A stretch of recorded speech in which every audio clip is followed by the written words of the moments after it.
ఇంద్రలోక భవనాన్ని ఇంటికొచ్చి గదిలో మార్చి మళ్ళీ కట్టారో ఏమో మాయజాలము తెలుసు మంత్రగారడి తెలుసు రెంటి కన్న ఇది ఇంకోటేమో నీలాకాశం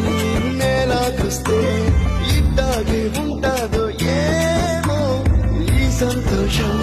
దాచాలంటే హృదయాలు ఓ వంద కావాలేమో ఇంతందంగా ఉంటుందా ఈ లోకం ఇన్నాళ్ళు ఈ మనసుకి తెలియాలే